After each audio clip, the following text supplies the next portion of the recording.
Kalangan Asosiasi Showroom dan Pedagang Mobil Bekas di Banda Aceh dan Aceh Besar menggelar peringatan Maulid Nabi Besar Muhammad SAW di Pusat Penjualan Mobil Bekas Batoh Banda Aceh pada Minggu 27 November 2022. Selain zikir, peringatan Maulid ini juga memberikan santunan kepada puluhan anak yatim.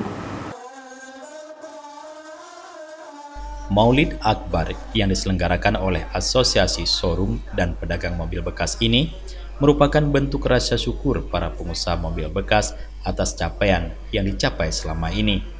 Ada sekitar 70 showroom mobil bekas di Banda Aceh dan Aceh Besar dan ribuan agen yang ikut berpartisipasi dalam perayaan Maulid Akbar kali ini.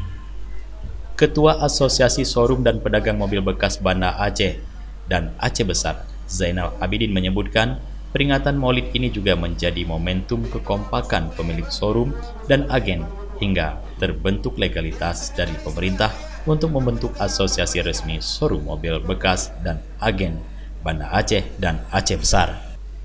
Kalau dulu-dulu kami peringati secara per individu showroom, maka hari ini kami mengambil inisiatif, maka kami kumpulkan seluruh showroom yang ada di Banda Aceh dan Aceh Besar, kami laksanakanlah menjadi Maulid Nabi Akbar.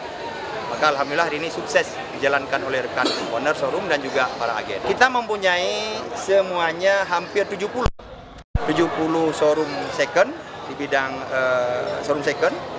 Kemudian kalau kami kumpulkan agen itu sampai ribuan. Maka ini kami ajak, kami coba dan kami sudah mensosialisasikan antara agen dengan showroom itu harus bekerja sama. Maka alhamdulillah sosialisasi itu berhasil kami wujudkan. Maulid Akbar gabungan dari seluruh showroom mobil bekas di Banda Aceh dan Aceh Besar ini merupakan yang pertama dilakukan.